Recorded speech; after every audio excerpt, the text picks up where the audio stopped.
Another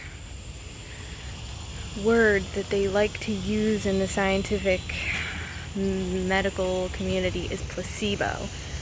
This is a really interesting word, and I have very much angered someone I know in the medical field for simply asking them, what is placebo? And they immediately started reacting and getting really upset with me. And I was kind of shocked because I really just wanted to get into a discussion. I am not a medical expert, obviously. And so I was curious as to know, what is placebo, literally? If we're saying placebo causes all these things, like positive effects from energy healing and crystals and all this stuff, then what is placebo? And so they say, well, placebo is your mind tricking you into believing that something worked. I find that interesting as well. Because what does that even mean? If I say I do shadow work to reintegrate lost aspects of myself, and when I'm done, I feel euphoric. So if I do that, if I do one of those practices and afterwards feel like that aspect has rejoined me, and I have a lot of subjective evidence doing it time and time again, experiencing the same results time and time again, which, by the way, is part of the scientific method. I can do it repeatedly and it works. But if a bunch of scientists can't go into my body and, find in my nervous system that literally happened, they'll call it placebo. And ultimately, that word is a placeholder for we don't know. It's a way of writing off the fact that they don't know, instead of just saying, we don't know.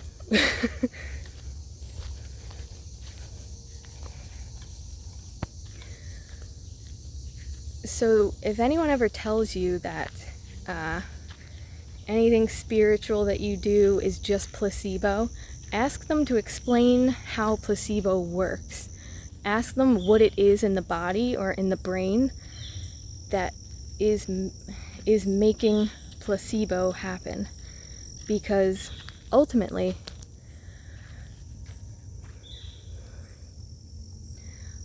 what is being referred to is your own ability to heal yourself. So if you take a crystal and put it on an area of your body and that area feels better, then you just solved a problem for yourself. And that's really threatening to the medical community.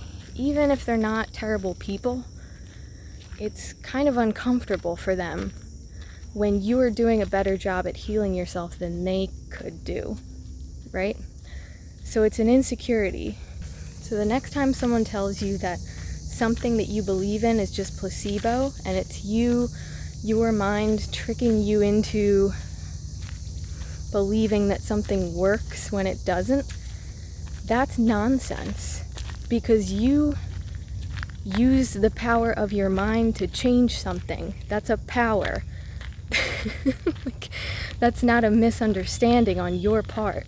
When someone gets defensive and claims placebo about things, they're trying to shield their own insecurity.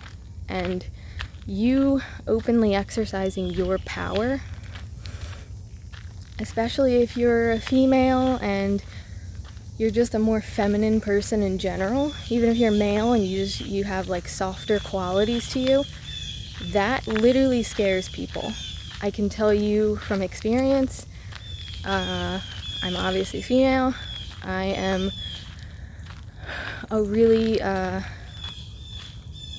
introverted, sort of weird, quiet person, and I have felt myself walk into rooms and just make people uncomfortable just by believing what I believe, questioning what I question, just being curious. In some circles, especially religious circles, like very, very traditional religious circles, being curious is a big threat to people. They really take offense to it. So that's not your problem. It's not even really their fault. It's kind of just an ignorance pattern. And it's rooted in this belief that if we open up to more information, we're gonna feel stupid and wrong, or something terrible is gonna happen to us. It's just a pure fear, misunderstanding. Some people may find it extreme to say that science is dogmatic. I know I've gotten like eye rolls from that, I guess, weird looks and questioning from that. But to look back on what was done in the name of science, you know, like bloodletting. I think I just watched this whole documentary on how, what were those guys called, where they would put on these masks and come in and try to like heal diseases, but they were just spreading them because they weren't even cleaning their they were spreading the plague because they didn't realize they had to sanitize their gowns and their masks and stuff. So this is not to belittle or anything. This is just to say that overconfidence is dangerous. And you know, Einstein wasn't overconfident. He was like, he questioned everything that he even believed in. And it's funny that as far along as we've come in science, we still have a lot of people who act absolutely positive of things. And I actually spoke to a really intelligent scientist that I used to work with, and he basically confirmed everything I'm saying. He basically said, if I would have lied a little bit more, I would have gotten more, I forget how he put it, I would have gotten more respect in my field, I probably would have earned more money, gotten better positions. And it was basically because he said that certain people in academia really were wedded to their ideas. So their theories and hypotheses became a part of them. So if anything threatened to disprove it, they wouldn't want to publish that research paper, would they? And that's the point where you have to start wondering how many people in this field are like that, where, you know, obviously always going back to Einstein, because he was a great example. Tesla was another great example. These were people who were willing to look crazy. They were willing to look crazy.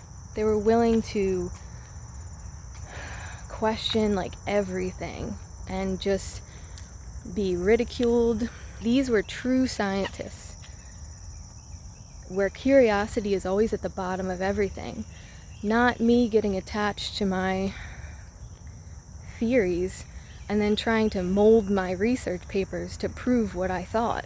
That's dogma. That's like, we might as well just go back to organized religion in that case.